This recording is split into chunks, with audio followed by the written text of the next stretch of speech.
All right, so I just not just barely finished watching Scream 7, but I did have the chance to see it. And what can I say? But it was a movie. So just to go ahead and point it out before we even get started, I'm not a Scream fan.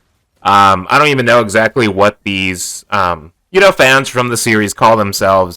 I do want to go ahead and just before I do continue, it is basically going to be spoiler free. Even though it is spoiler free, believe me, there is really nothing that you can say, and you would still walk into the movie and hopefully not be as disappointed as I was. But Scream 7 did not feel as if it was naturally a Scream movie. I went ahead and walked into it. I was spoiled by it on Twitter already. So that's sort of like, not a good sign. But I had at least a bit of time to give it some chance before I eventually just gave up on it. Maybe out of context, it actually had a reason behind it. But to be fair, after the movie, I was wrong. So, one of the major pinpoints of this movie is that it had no central motive.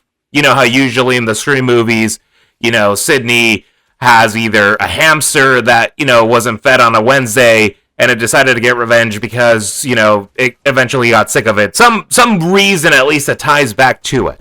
And at this point, it had no purpose. It felt as if it was just comedic at points. At one point, it felt as if I was watching a stab movie being placed on the big screen. There's like a segment in Scream 4 where it opens and it sort of shows you different stab movies in the making. And I thought I was sitting down and watching Stab 9 or Stab 10, however stabs there are. There's as many Scream movies as there are stab movies nowadays. And compared to the previous two entries, Scream 5 and Scream 6, although they were repetitions, from my perspective, of the first Scream movies, they at least had a clear, plot structure. They at least had more character development. When it came to Scream 5, I honestly think that was the best movie in the Scream series, not counting the first one, but after 2, 3, and 4, that actually gave characters a bit of personal backstory, a bit definition, and gave them more motivation. And then it had more cohesive third acts in 5 and 6 compared to whatever the mess that was created and rushed in Scream 7. Scream 5 to me is basically like my favorite one, and it's not just because of Mikey Madison. But anyways, the film felt rushed from the beginning. First thing that you are introduced to is sort of Sydney's daughter, and then afterwards you're sort of provided sort of a brief backstory, if you haven't been watching the Scream movies, just in general, of the origin story of Sidney Prescott, in this case. They did go ahead and sort of bring in different characters from various other movies. Now, I did want to sort of believe at one point that some characters were part of the plot, and eventually was a bit disappointed that it was just not the way I actually, wanted it to turn out to be. The kills themselves, or sort of the deaths in this case, were a bit more gory. They were showed a little bit more than previous entries did.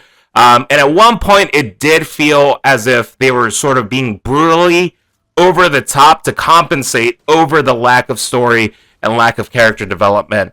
Although the kills were brutal, and visually intensive, there's some scenes where it just looks like it's straight out of, like, Terrifier. I really didn't care about the characters getting hacked and slashed because I didn't know anything about it.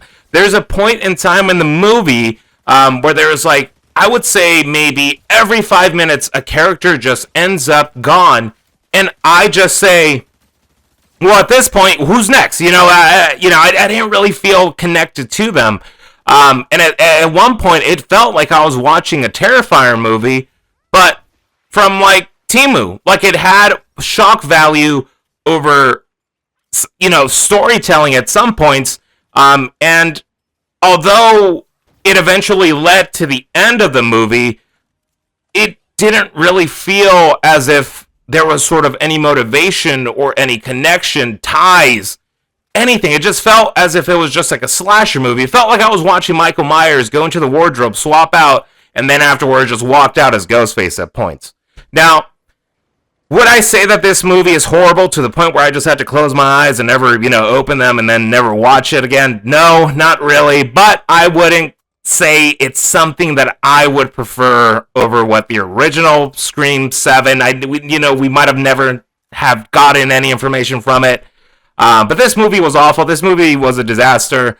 I certainly wish that if there is a Scream 8, which I think some post or something has said that there is going to be a Scream 8, they need to just go ahead and just rewrite it, make sure at least that we get some decent characters, and then afterwards we can maybe sit down and maybe enjoy a better sequel than what we previously had. But at this point in time, Scream, time to go ahead and wrap it up. You don't want to end up like Stab. And no, that movie sucked really bad. So I'm going to go ahead and wrap it up. Maybe I'll drop in more of an in-depth review. There's a couple of movies I do want to go ahead and just go over just in general. But, bottom text, as they say. I said that last time, but yeah, no, this is my exit.